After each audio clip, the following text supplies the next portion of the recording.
Hey, friend. I can't hear you.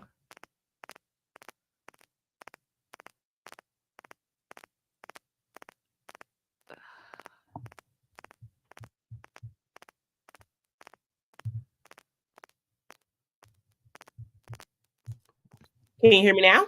I can. Perfect. All right, this is what it means to be alive on a Monday. So technical challenges are going to occur. Trust. But we're happy that you all are here with us. Thank you for joining us live. I was thinking, friend, we need to call this something. Isn't it alive? No, girl. I mean, like we're doing this frequently, so it needs a name, like justice for lunch, lunch hour. Join Justice for chat. That's so creative. Wait. Join Justice for a chat. If you all have ideas about what we should call this, let us know. We would love to know. Justice, just eat. I feel like it needs to be a J something. Yeah. With justice, right? It's some kind of alliteration. Yeah. But it's like okay. We'll figure it out. You all let us know. Hey, Shagira, welcome. We are planning, friend, to do these frequently, so make sure you are subscribed to our. Your notifications are on. If not, you may miss them. We hope to record them and post them at some point. But the biggest goal is for you all to be in the room with us so that we can be a community and actually have conversations. So, and nothing like a Monday to start off a conversation about the justice, bites, and banter. Oh, I like that. Tiffany, yes. Bites and banter, yes. Okay, keep them coming. Anyway, nothing like a Monday to get this conversation started about, friend, what in the world is going on? Okay, I know you all have likely also seen all of these cabinet picks that are coming down the pipeline for Donald Trump. I mean, he has released, I think, almost everyone's name, if not 90% of who he plans to appoint and to put forward for vote and confirmation. And they just keep getting worse. And I didn't plug into the news too much because I wanted to have like fresh conversation with you, friend. But you told me something over the weekend that I just really could not believe. So if y'all are like us, just get ready to tap into this conversation. So yeah, one of the things that we want to kind of also talk about is how you and I and our community are managing the influx of news and staying well, because that's a huge part of this platform, and it's not going to change over the next 4 years. This is going to be the constant now. True. Yeah. And so I have also really unplugged way more than I ever have, but I do allow myself to check the news twice a day, which is just enough to get a little bite. A little bite for the banter. A little bite for the banter. So Matt Gaetz was put forward as our nation's AG, and then he withdrew his candidacy, stepped down for Congress, and is now doing cameos. Tell us what cameo payment. Tell us what cameo is. I mean, I don't even really know. These are voicemails that you can pay people to leave you, right?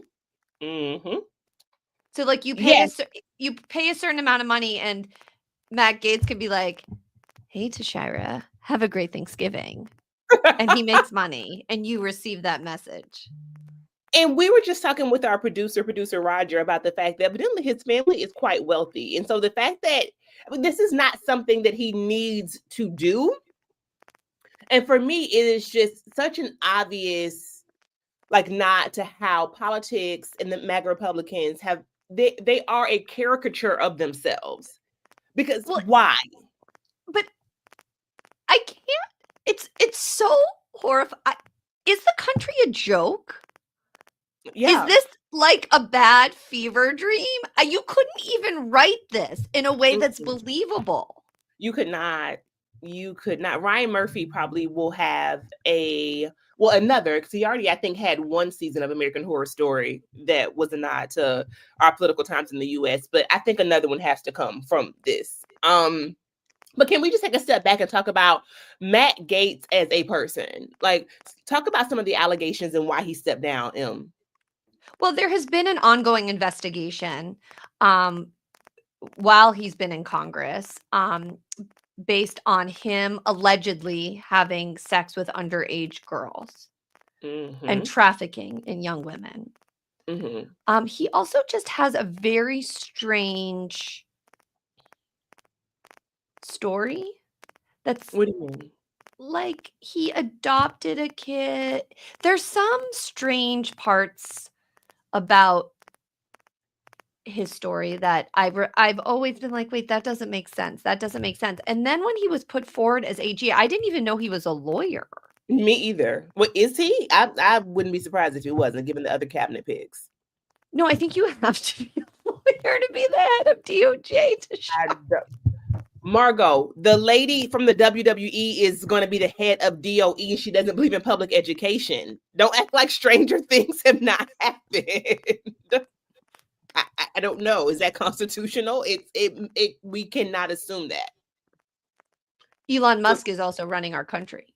Yeah, quite openly. So we both sip our water. So let's talk then more about how Trump himself, who has been accused of sexual assault and loving to pay a sex worker, how that is something that has reverberated throughout his cabinet picks. Because one of the things that came out over the weekend, there was very little, through this whole investigation. But one of the things that I think maybe NBC or the Times or someone got, a news outlet got their hands on, was a Venmo chart that had all of these lines like this of all of these sex workers that Matt Gaetz was paying. And if it wasn't him directly, he was Venmoing his homeboys who were then paying other people. Like, when I tell you he likes to pay a sex worker, he is really knee deep in that thing, girl. He gonna pay for some cooter. And as long as it's consensual, I ain't got no problem with that. But what we know is, once again, this is a party who has told us time and time again about how the left is too woke, about how we have these ridiculous values around something called bodily autonomy. And in fact, they are the party of like moral purity, and we're going to bring back the nuclear family and Christian conservatism. Yet you buying cooter at every single chance you get. Just buying cooter. And you're not even good at hiding it. And you're not even good at hiding it. That's the part that is also very confusing. And maybe at the end of the day, we'll have a silver lining for grassroots efforts, honestly. But it's so out there. Like, they actually just don't think women or people of color are human, or that violence in a particular way, particularly sexualized violence or violence against young girls, is not violent. It's just so at all. It's not violence, actually. And I think that is what's scariest about this moment, that the work that has been done by advocates, by people with lived experience, has been and is being completely eroded around the language and our common understanding. Because what is this saying to young people about consent and what it means? Because it's not just him. We'll get backlash against the movement for consent. Oh, absolutely. Very obviously. I just want to say a quick note, y'all. So producer Roger says that yes, Matt Gaetz is an attorney, but no, U.S. attorney generals do not have to be lawyers, although almost all of them have been. Yeah. Shakira said Cooter is taking me out. Jay said at least he pays, it doesn't run off on the bill. That's what we can assume. And obviously, again, 17-year-olds cannot consent. And so that was another allegation that was following him as well, that it was also very young girls that he was in some sort of sexual relationship with. So it was getting dark real fast, darker. And I think it got to a point where Trump himself was like, now look, damn it. At this point, all of these skeletons are coming out of your closet, and we have other people who are woefully unqualified to get in these cabinet positions. So you're gonna have to just cut your losses, bruh. And that's how we ended up down at Cameo, sending people Well, why did happy. friend, you may know this. Why did he withdraw from Congress?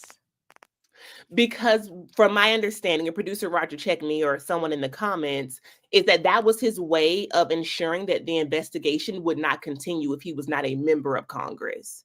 So what he was trying to do was, like, I guess, hedge his bets that more information would not come out. So let me just quit this role. The investigation stops.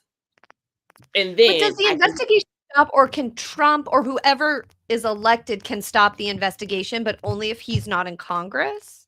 Right, because it was a congressional investigation. And so he could not be in Congress. Yeah, so that's what Roger says. He says it was our best guess at this point that by resigning, the House investigation would not be released. So that was what he was trying to do. Okay, so TA says they don't want anyone to see the ethics report.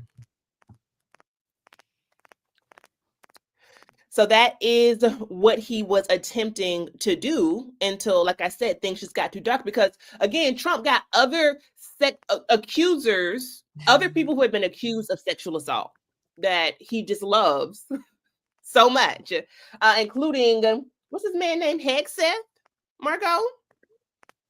I think so. Can we talk a bit about him? Yeah, and those allegations. So picked to lead the Department of Defense. So what we know is he's a Fox News reporter. And allegedly went wild at a Republican convention and assaulted someone who filed a police report. Wait, let me put my glasses on, because I did not realize that this happened at a convention. Those conventions. You know about Grindr in the conventions. No. It's a bunch of hookups. No. Mm-mm. So I thought you told me, but maybe your cousin told me that if you around the Republican National Convention, there's so many Grindr hookups. Oh no, I believe it. Mm-hmm. Especially this Republican Party, this current form. Listen, people are going to be gay. They are going to be same gender loving. They are going to be trans. You cannot legislate your way out of that, MAGA. What will happen is people will stop. They will operate in ways that I believe are predatory, that are secretive, that the site crashed in Chicago during the convention. In ways that are unsafe. And they will make websites crash because so many of them are trying to have a little bit of playtime. Yeah. So anyway, I don't know much more than that. I'm hoping some of our community can enlighten us, but the allegations, I think he settled. That's my understanding. And so the victim withdrew her criminal complaint, which is very common because it's probably the safest thing she could have done for herself. But it doesn't matter. That's what I mean. Like, it should matter so much, and yet it doesn't matter at all. It's almost as though you can't be part of his cabinet and be a man without having allegations of sexual assault against you. It, like, makes you more of a man. Let's talk about this. Because the other thing he said, speaking of being more of a man and toxic masculinity. So he is on record. I saw the interview myself, where he said that he does not believe that women should serve in the military and that this country has not been any safer because of it. Why? Because women should just be keeping house? Mm-hmm. I mean, so then let's make this full circle back to the trad wife movement, back to the high value woman, back to the femininity coaches. All of these things are part of a particular vortex of conservatism that is being peddled right now. Because could you imagine 10 years ago someone saying that openly? People would be like, they would be looking for their handbags, closing their books, walking out the room. But this is what he said in real time, knowing he was being recorded, not hushed, like knowing he was being recorded. No, that's what I mean. It's so ludicrous. 100%. 100%. It's given the number of women who serve in the US military. I don't even know how it would function if everybody was to go home. And also, what does it mean to have possibly a leader of the DoD who has that perspective, understanding how rampant SA is In the military. It is an extreme issue for sure. Oh, and he has 6 kids, Natasha says. We are living in the Handmaid's Tales in real time. They So really I have a question, and it's something I want to delve into more on our next full episode. But there's this movement in Korea where women refuse to have sex with men. Oh, you told me about this.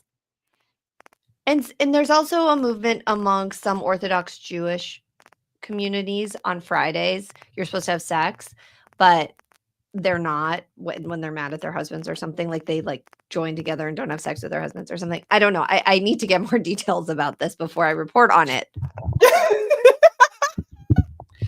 But what if more women in the US started? Okay, hear me out on this. This was my thought when you said this to me. I don't know why I got to be punished. Well, not me personally, because I can do without a little ping. But I feel like if you aren't you cutting off your nose to spite your face? I don't know. Maybe to those people. 4B, yes. Okay, the 4B movement. So help us to understand how the people in 4B, I guess they are foregoing that part of their pleasure for the greater good, and I get it. But I just feel like, why I gotta suffer? I'm with you. I'm with you, but why would you want to have sex with any of these people? I mean, there is a version of that form of pleasure that does not include a relationship. And I think that's what we need to loose the chains around. You ain't got to be my man. American women derive too much off their power through sex to cut men off. Woo! Yeah. Yeah, this is very true. Yeah. Tiffany T. I have a rose and a toy. Maybe that is the secret to the 4B movement. That it has to be, because otherwise, if you hetero, I'm just thinking, my God, why I gotta be punished? I don't know. It's just what in the what? What is going on? What in the what? Okay, so we've gotten through 2. Okay, can we now talk about the lady from the WWE? I will forever call her that because it's so egregious until she deserves no other title. Well, it's like Betsy DeVos. I mean, Betsy DeVos didn't believe in public education either. Amen. At least though she was a professional fundraiser. Yeah, also little to no experience. These are by and large people, like the majority that I've seen, or the ones who've been most actively reported on, have very little to no experience. The common through line are people who are in Trump's back pocket, But he doesn't want people with experience. He's not ideological. He just wants people who love him. Exactly. And then Vance will run the agenda and they'll do whatever Vance says. I mean, or something of that nature. Like, Trump is not an ideological person other than his own self-interest and popularity. Very good. So, very good. And none of his children ever went to public school. I doubt. So Linda McMahon, a co-founder of the WWE, This most recent election donated $800,000, Margot. So she has to be, outside of Elon Musk, one of his highest donors. Just 800? Yeah. Just a measly close. Isn't it her husband who's the one who has credible allegations of sexual assault against him? Oh, no, I didn't know that. Or maybe it's her brother? Well, I mean, we're not surprised at this point. The White House is the fraternity house come January. Not that all frats can participate in that kind of behavior, but we know the stereotype. Okay, so yes, someone says McMahon was sued for enabling SA. Hey, Portia said they are below mediocre, bottom of the barrel for sure. So here is what Trump himself said throughout his campaign. This is important to note. I found this on a news website this morning, that Trump promised to cut funding to any school that teaches critical race theory or transgender insanity, as well as schools with vaccine or mask requirements. So this is all really interesting because there's also obviously there's a downstream impact of all of this, but if you can't teach public health protocol like vaccines or masking if there's a pandemic, that to me, like the next step is like you can't teach health or sexual education or get menstrual supplies or birth control. You know, like it's like all of these things play off of one another. It's a very, very slippery slope. It's a very slippery slope. And already we know that there are such disparities around how comprehensive sexuality education is already taught in this country. Yeah. The other part about the WWE lady, so I actually do like the WWE. I like the women's division, but I think it furthers this idea that this is all a joke because the WWE is a joke. They don't even really wrestle. Wait, they don't really wrestle? No, they're actors. Oh. They don't hurt. I mean, they get hurt, but like they know who's going to win before the match even happens. I'm just kidding. Yes. Oh. I haven't seen a lot, but I think when I was little, I was like, is it real? Is the American democracy real? But do you think this means that this is just paving the way, like Tonya says, for high turnover? Because none of these people are serious people. Yeah. So do you think like nothing's going to get done, or it's just going to be chaos, like a fire zone for 4 years? It's hard to say. So it really depends upon how much these people get in their own way and allow any semblance of like the career professionals do their jobs. Because I mean, I'm sorry, but a lack of leadership skills tells me that you can't even manage 5 staff, let alone 5,000 in $1 billion budget. So the question is, who will be actually running the show behind the scenes and whether or not these people will allow for them to do their jobs. And I was thinking this weekend, like one of the bigger forms of resistance could be just career government people just staying in their jobs. Yeah. Being like, I'm not going anywhere. A lot of people are looking to jump ship, though. I heard that on the news as well. People reaching out. But that's what they want. Especially people who are in the DOJ. Because it's not just, depending on how high up you are, it's people are also afraid that he's going to find a way to like bring charges against them, especially if Trump has you on their hit list and he's found someone to do his bidding. I don't know if that's true at the Department of Health and Human Services or other places, but it's not just, I don't like Trump, so I'm leaving. It's, I could be going to prison if I stay. So I get it, but I agree with you about a path towards resistance. Speaking of which, let's talk about your fave, RFK. He's not my favorite to share. I just said that he is. I just want to stay open-minded. And there are some things he's talking about that I also value. Okay, what are those things, friend? Soil health. Sauna. You're laughing. He's talking about this. It's also important to me. I'm sorry. Go ahead. I'm listening, friend. I'm open-minded. That's where we draw the line. Soil health and a good sauna.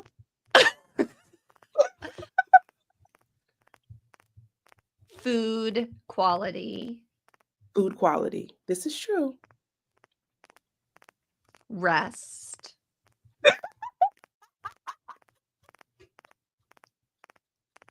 Look, okay. So here's the thing.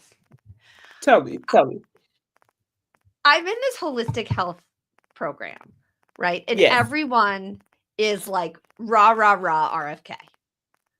Like, we're so excited, RFK, like, we're going to get to drink our raw milk and, whatever, all the things.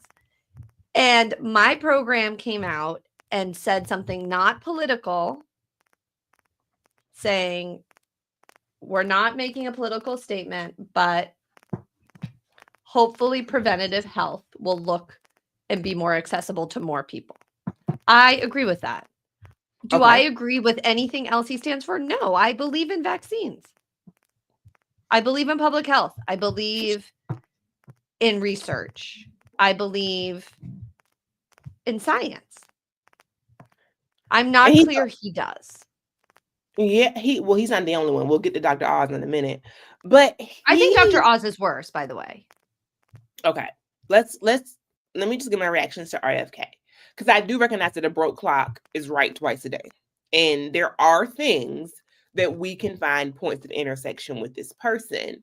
But knowing how far conspiracy theories have gone and been rooted in MAGA Republicanism, that makes me concerned. Because I think if you give these people an inch, they're going to take a yard. A yard, a mile, the whole world. Here's the thing about this that makes me so angry, right? And like, I don't, it's like so can I just say something? Remember when you said in 2016 that I really like Nancy Pelosi? And I didn't really like Nancy Pelosi. I just voted for Hillary Clinton. This whole time? Yes. I'm sorry, friend. Okay, so food shouldn't be political.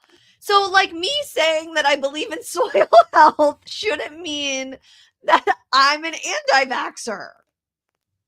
And how did farming become Republican? Girl, talk about it. Okay, first of all, Portia said wellness to fascism pipeline, which is actually a thing. And they are loving it. I mean, it's the ways in which they have planted so much dis and misinformation, right? It's intentional. So you're right. How did this become the cornerstone of a Republican administration? It's like just about finding. Give a shit about soil health or like methane gas or anything like that. And it's also disingenuous because if they actually cared, they would actually believe in environmental policy and environmental intervention, which we know they don't believe in. They do not. So it like their moralistic purity around like organic food and yada yada doesn't hold weight because they actually aren't creating a pipeline of more access to good food.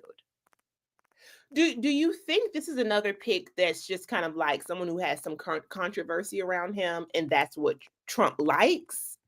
I don't know why RFK out of anyone else. He has a lot of healthy women like really supporting him, which I think Trump also really likes because it's the same group that are like, I don't want my kids eating red dye. I want them getting dirty and being on the farm and having this free childhood without structure. You remember that time I told you that lady took Christmas pictures with her rooster? And I said, this is strange. And I feel like that's how we ended up here. All of these white women with their roosters sending holiday cards is how we got to RFK. I'm just saying, for me, those things are positively correlated. It's also the internet. So one of the biggest supporters of his food agenda is this woman, and I'm not joking, called Food Babe.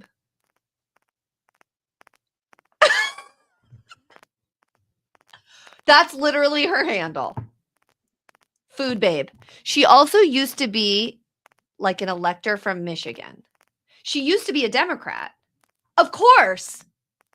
And then no one took her seriously, and she went like rogue on social media and has been part of changing some of the chemicals in food. Okay, this is important. Yeah. But this is the problem. It's like much of this shouldn't be political. It should not. We're still talking about The Handmaid's Tale. I agree. Everything can't be politicized. So someone says, I agree, Margot. I think we can believe with RFK in part, which you said much of this cannot be political. Portia raises a great point. They flipped our woke points for their agenda. Exactly. They're smart in this regard. Think about Europe, right? So Anitra says, I love this. Soil health and clean food is my biggest consideration of moving to another country, right? That is notwithstanding like our two-party system. Wanting access to clean food and clean makeup and clean body products and clean water shouldn't mean that you're a Democrat or a Republican. It should just be a human right. It should just be the baseline of what it means to be a living, breathing human being, especially one that pays taxes in this country. But also, they're also opportunistic. Did you see the photo of RFK eating a Big Mac? No, I didn't see that. Yes. I wonder what Food Babe is saying about that, huh? Oh, but it doesn't matter because Food Babe loves RFK now because RFK just follows her. Of course. So tell me about raw milk. What is the suspicion behind that? And if you try to get me to drink it, bitch, I'm not going to do that. So I'm not the one that should be sharing about raw milk, but apparently a lot of things are denatured with pasteurization. We know that. And so they're living enzymes and probiotics in raw dairy products that are pasteurized out because they also can have bacteria and cause infection. Okay. But with the denaturing and the pasteurization, also a lot of those natural enzymes, vitamins, minerals are taken out. So the idea is that raw milk, I've never had raw milk, by the way, is just a more wholesome food. Okay. But professionals are saying that it is dangerous to drink it. It's dangerous because it has not been pasteurized. So there's no regulations. It is done on the black market. It's like when people share their breast milk. Wait, what did you just say? You what? You know bodybuilders drink people's breast milk? Okay, we're going to move on to a different part of today's conversation because I don't know what is going on. I love it when I know things that you don't know. So no milk straight from the teat of the cow. But this is what they would like. And under RFK over HHS, we don't know. I mean, we don't know how serious any of these things are going to be taken. This man is, I think, an attorney. He's an attorney. He used to be an environmental attorney. Okay. All right. So he's a Kennedy.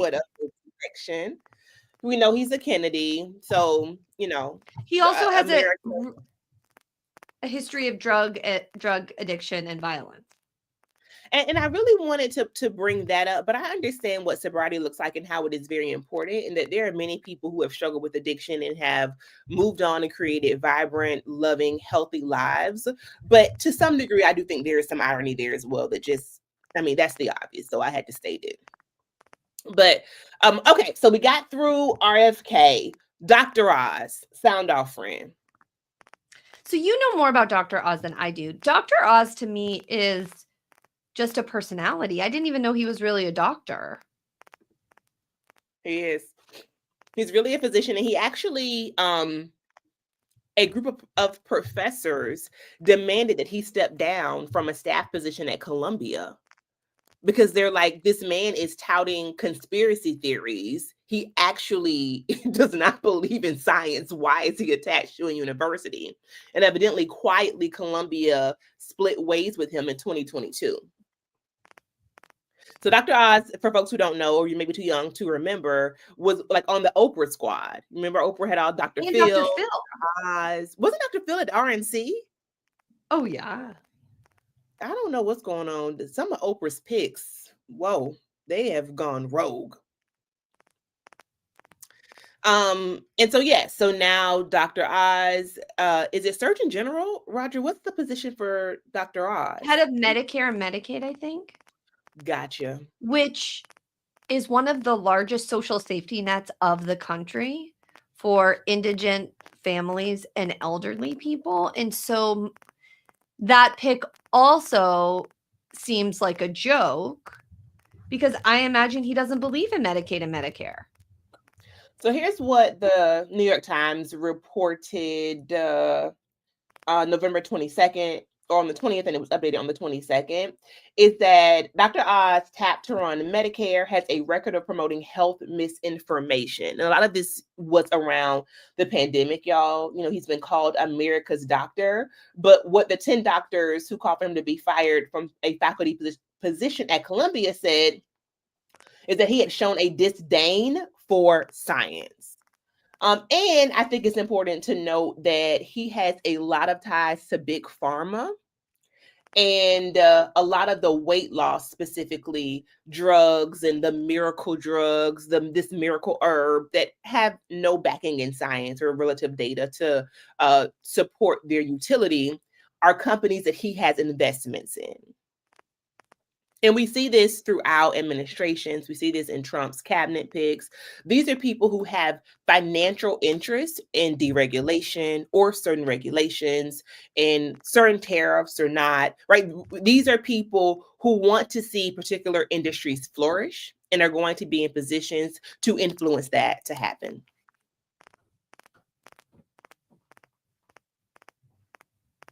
So the question is, to me, is the strength of the system stronger than the people who are trying to destroy it? I just don't know.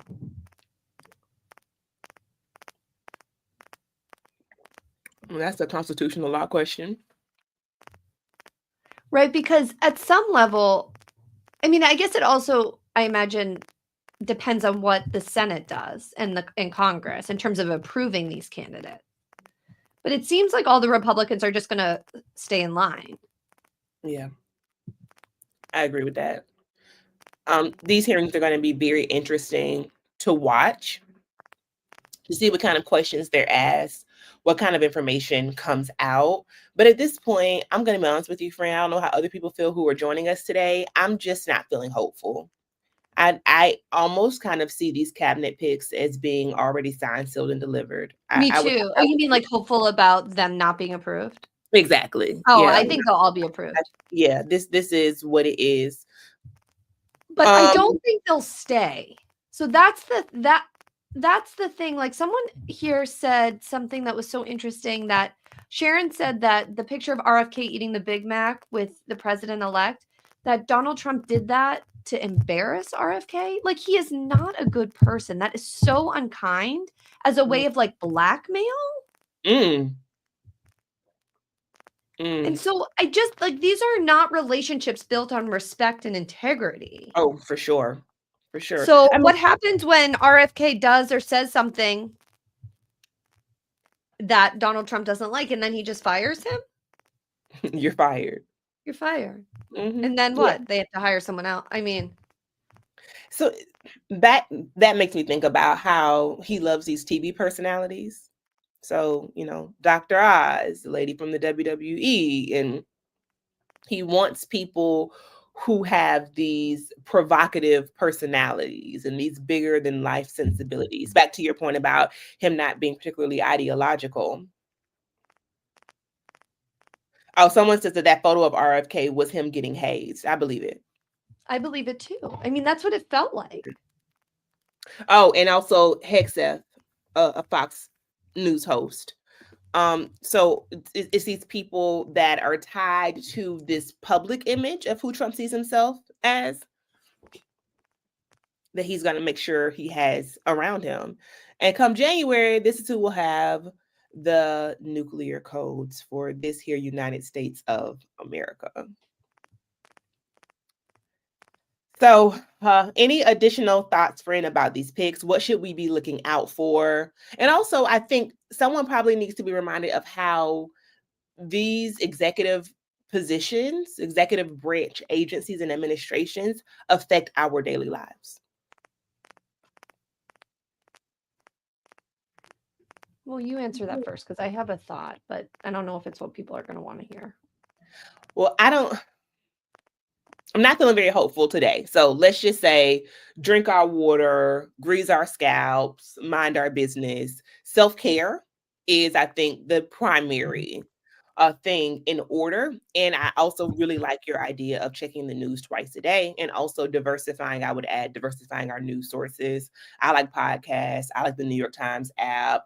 I'll watch a couple videos on YouTube here and there, and then that's it. But I think, to the point about these public agencies, I mean, so much of my work in public policy has been about systems change.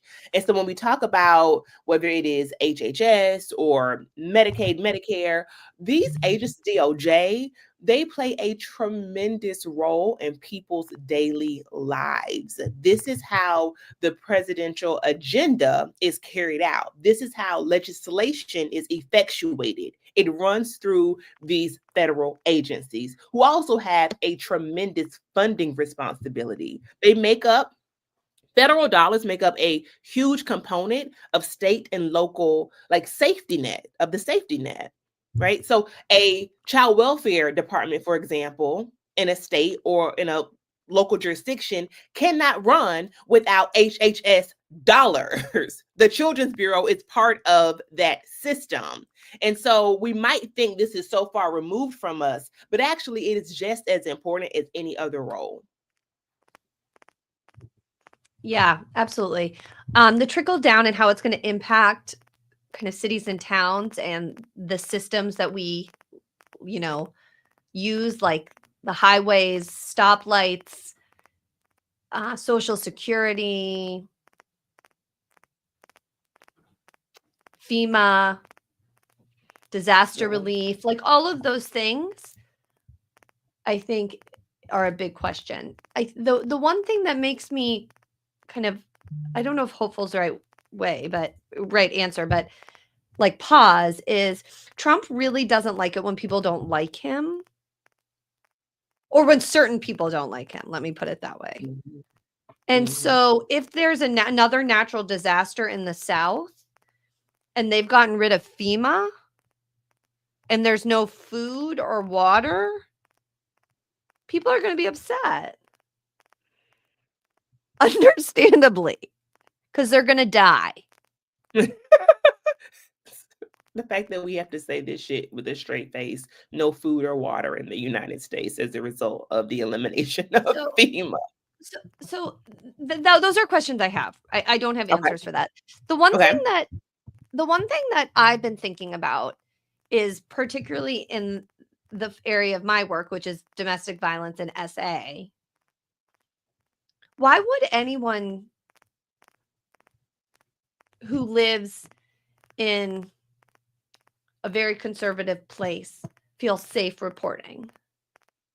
Yeah. And are there grassroots movements that are going to start kind of becoming more powerful that people are going to go to seek intervention? I hope so. I don't know.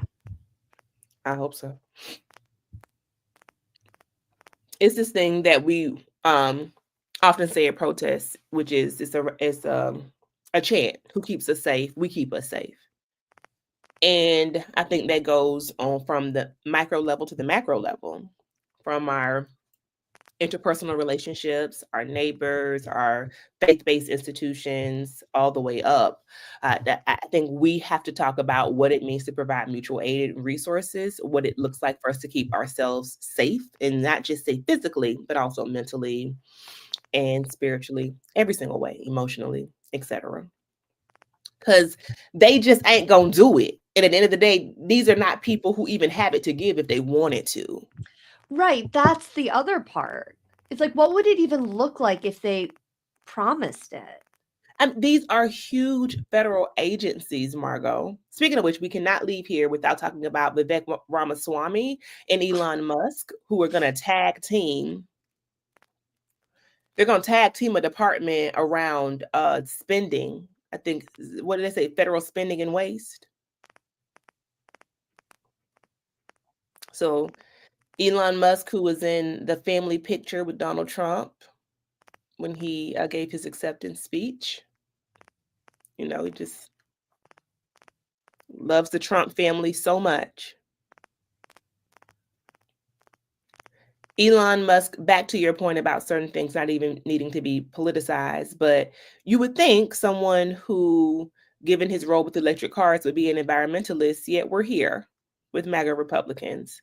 And is a reminder of how much all of this, especially in a capitalist society, is about money and power and influence, and what this means for Tesla's bottom line.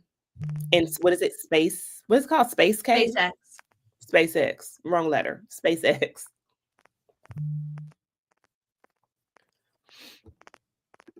So thank you, Department of Government Efficiency, DOGE, Dodge. Oh, like Doge. Doge. Like Doge, not like Doja Cat, but Doge like Bitcoin. Like Bitcoin, yeah. So we're not. So that's where we are. Yeah. So TA Code says Doge is about to tear everything up if it can. I heard the first thing they're going to do is require 5 days in the office. How could they who based upon what? How could they mandate that, dictate that, Margot? I mean, I don't know, but you mean for the government employees? Oh, okay. They can't regulate it for private industries. Okay, I see. No, for government employees. So since the pandemic, most government employees have been hybrid. Not all, but most. Yes, so this is going to be, I think, the department that allows Trump to probably do his bidding in the most unfettered way, because it would be a new agency. And also, the whole plan is to shake things up federally. So let's pay attention to what comes down the pipeline there. Any other thoughts? Thank you all for joining us today. I mean, I think my only kind of real thought where I think we can be really transparent and have honest conversations that potentially could make an impact is being realistic and critical of the Democratic Party. Say more. Like, I've just seen so much hand-wringing, like, what happened? What happened? What happened? And, like, we know what happened. And we are a very big, racist, misogynistic country. Democrats, too.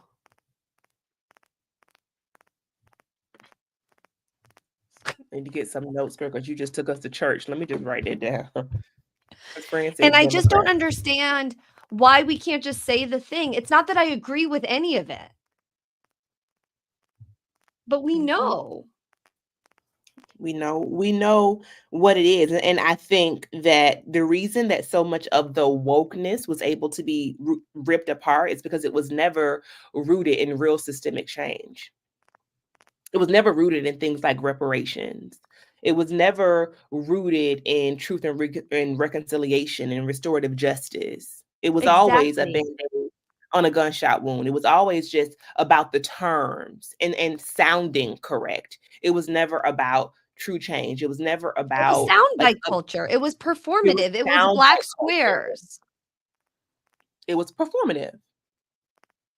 And so now the performance has ended. The curtains have closed.